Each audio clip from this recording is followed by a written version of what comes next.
Hey guys, in this video, I'm going to be talking about the Rift S. And I think there's one major thing that's preventing the Rift S from being the all-time best VR headset that is currently out available. Let's jump into this video to find out more.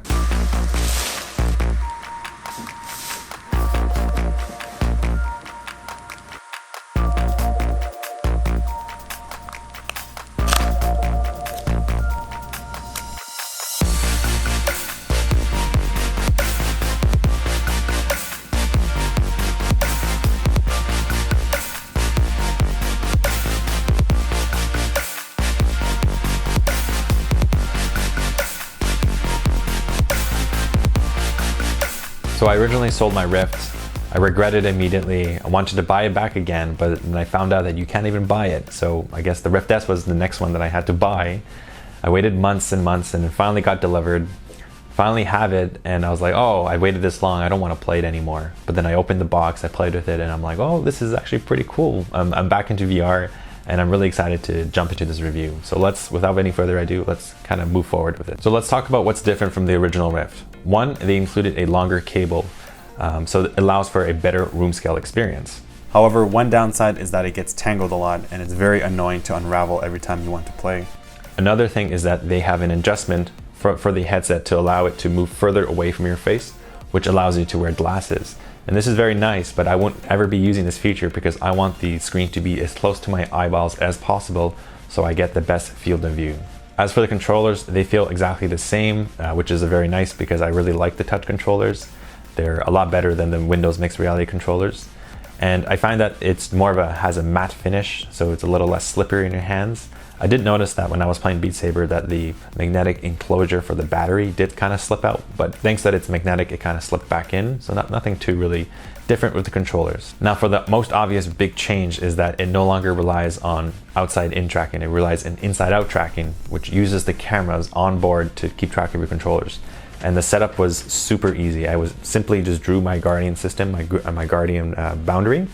No longer had to mount and configure and calibrate all these external sensors. That was a real pain, having to have all these USB connections. That was a huge annoyance and pretty much prevented a lot of people from adopting VR from the first place. So I think that is obviously a major change to the tracking and how things are set up with the Oculus Rift S.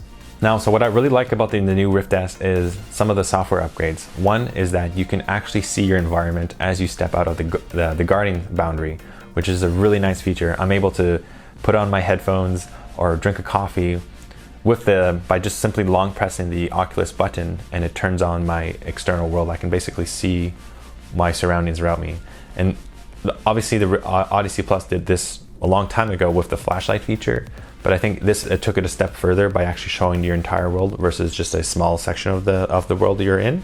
So that has been a really nice convenient feature, and I think going forward, any new PC VR headset or any VR headset must have this feature because it's quite essential for safety. Another thing I like is that they have a better implementation of the Guardian system. So instead of abruptly showing the kind of boundary that you're in, if you kind of just hit the boundary by accident, that was kind of like not a very user-friendly experience. It changes such that when you kind of step out closer to the boundary, it slowly shows the world around you, and when you step out fully, it shows the entire actual physical surrounding that you're in, obviously using the cameras. So that has been a really cool feature that has been added, and I really like that you can adjust the sensitivity at which the boundary is shown as you step out of the world. So I really like that kind of software implementation of the Guardian boundary system. Now, in terms of the feel of the headset, I find that it's very comfortable. It's very easy to put on. The Halo strap is easy to configure. You simply just turn the dial, make it a little bit looser, and then tighten it, and then you're off to go into the VR world. No more crazy Velcro straps, and all that stuff was kind of annoying. So I really like the Halo band system. It's very comfortable. I still think that the original Rift is more comfortable. I don't know why. I think it felt lighter. This one feels pretty heavy, to be honest. And maybe that's because of all the onboard cameras and all the extra hardware that's on top of it. Okay, so let's talk about the major upgrade to this, and I think it's the visuals. And wow, I'm very impressed.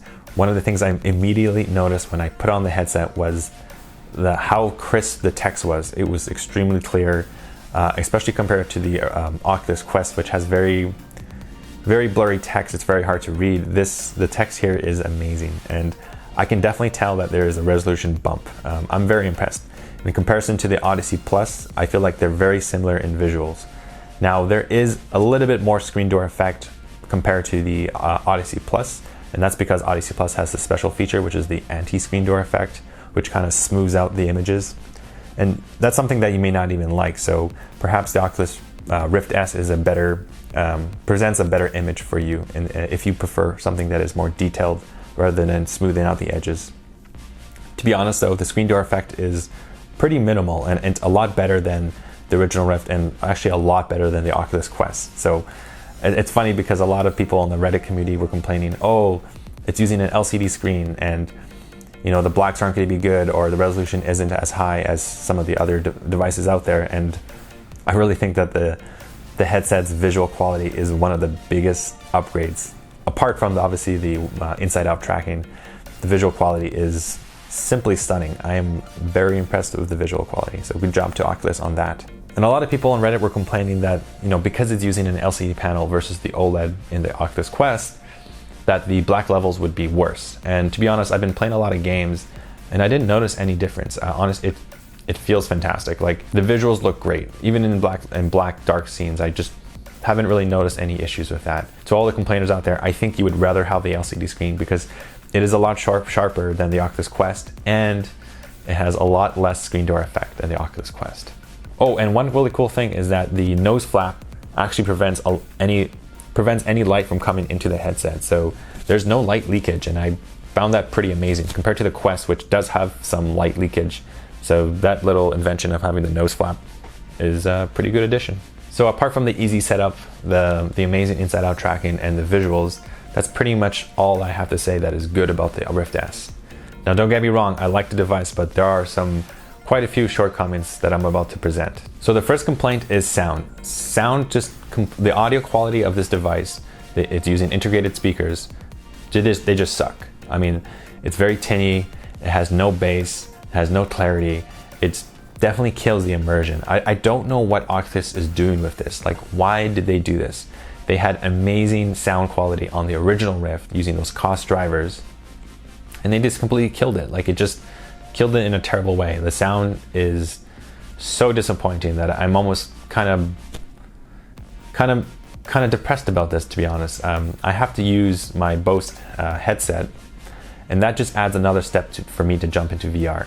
And I really hate any type of friction, any type of cumbersome experience where I have to put on my headset and then put on my audio headset, then plug it in, and it's such an annoying process to just get into VR. I have to do all these steps, and I really find that this type of crappy audio solution that they've implemented is going to hurt their device in the long run, because people aren't going to feel as immersed as they were in the original Rift. They're going to feel yeah, everything looks cool, but the sound sucks. Like, I'm playing Beat Saber and I want to hear the music, I want to hear the clarity, I want to hear the bass, and there's nothing. It's completely crap. So I think it's paramount that Oculus comes out with an official mod or some kind of adjustment that they can add to the Halo band, such that it's very easy just to simply put on device, make sure that it's always connected, and simply just give us better, higher fidelity audio. And I really implore the third-party manufacturers to come up with a solution. I know that there's a lot of people out there that already have some solutions, and please let me know down in the comments if you have found anything that is really helpful for you to basically attach some better headphones to this device, because the integrated audio is it's pretty much useless. You might as well have no audio. In going on the audio route, what's even worse is that they eliminated the manual volume control at the bottom of the headset. This is really annoying because every time I switch between apps or games, sometimes the audio is different. Sometimes it can be really loud, sometimes it can be really quiet, and I have to go into the menu, go into the settings, and then kind of fiddle with in VR the volume control. I really wish they just put a physical volume knob. And what's even worse is that when I have the Bose, when I'm using my Bose headphones, there's this long wire that's hanging out from me. And I'm playing Beat Saber and I'm swinging my arms and I get caught and I yanked out the cord, and it was just kind of hurt my ears because I heard the loud sound. It's such a good headset. The ecosystem is so good, but they just completely like, oh, let's just kill the audio. The audio is just not important. I don't understand. Someone in the comments, let me know, like, what is this? What is this crap? The only benefit, yeah, sure, like with integrated audio, it's not on your ear, so it's more comfortable perhaps. And it feels like the audio is coming from within the room, so that kind of helps out with immersion a little bit. But the overall clarity and the lack of bass just kills it. Okay, so I went on a long rant about the audio. Let's move on. So another big f you from Oculus is the fact that they did not provide any bundled software. And I don't understand this because, here, let me explain. So the original Rift came with Robo Recall, came with Dead and Buried. Now I have to pay like $100 for all that software that originally came with the original Rift. I don't understand their strategy, because as a new user, as someone who's new to the ecosystem, I want to be wowed by this device. And part of that is really the content, the quality of the content that is out there.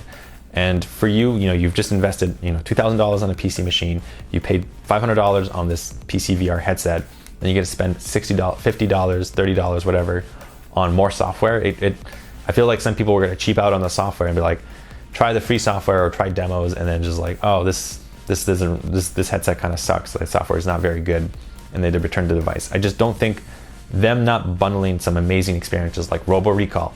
I remember when I had my Rift, and I was completely amazed by the software, the content. I was like, I'm in love with this device. I want to keep it.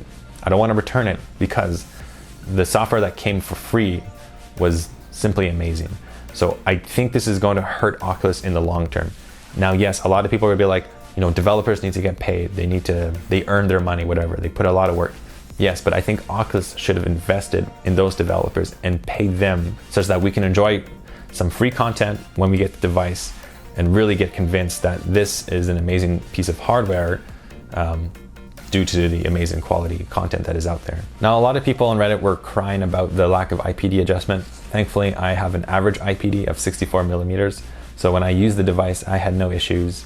Other people have tried the device and they've had no issues. I didn't really bother using the software IPD adjustment. I think it's a gimmick, but I don't know. Please let me know in the comments if you had any issues using the Rift S, if you had to return it. I'm very curious to find out your experience based on IPD, but for me, it was totally fine. So I don't have much to say about IPD. And then two little minor nitpicks is they did decrease the hertz, the refresh rate from 90 hertz to 80 hertz. And I feel like I kind of noticed it. It's still smooth, but I kind of wish they just didn't do that. I kind of wish they was given the option of 90 hertz, but maybe it's a limitation of the LCD panels. And I did feel like, this is very subjective, that the field of view is a tad smaller, especially vertically. I don't know why. I just feel like the immersion, the field of view is a little bit smaller than the Samsung Odyssey Plus or the original Rift. And same with the Oculus Quest, I did feel like it was a bit smaller. But maybe I'm crazy. Maybe I haven't really seen both side by side fully, so I'm not completely sure about this. But to be honest, the field of view it's still pretty good. So no issue. Just little tiny nitpicks. I've had a really terrible issue with my Rift S. I actually paired it with a defective controller because I was trying to test my friend's. He had an Oculus Quest. His right controller was defective. It wasn't tracking. So I paired it to my Oculus Rift. And so far, I haven't been able to remove it. You can see that there are two right controllers, and one with the serial number is all corrupted. And I try to remove it, and I'm not able to remove it.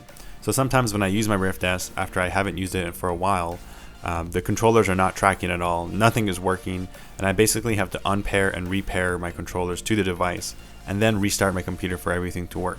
So if you've had this issue, please let me know, because this is very annoying, and I am not sure if I corrupted my Rift S or something to do with the controller. Maybe I have to reinstall all the drivers or the software again. Oh, and one last thing.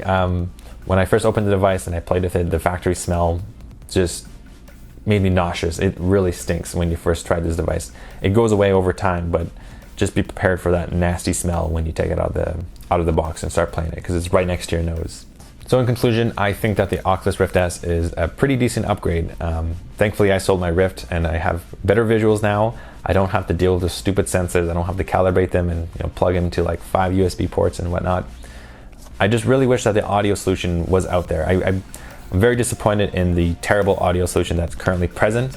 So please, any third-party manufacturers, official Oculus support, just give us something that we can add to our device that doesn't require us a two-step process to put on your headset and then put on another headset for your ears.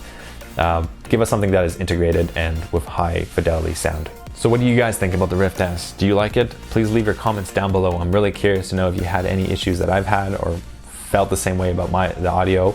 Let me know down in the comments. I'm very curious. I respond to all your questions. Please give a like if you like this video. It really helps out the channel, and subscribe for more VR related content. Thanks for watching. See you in the next video.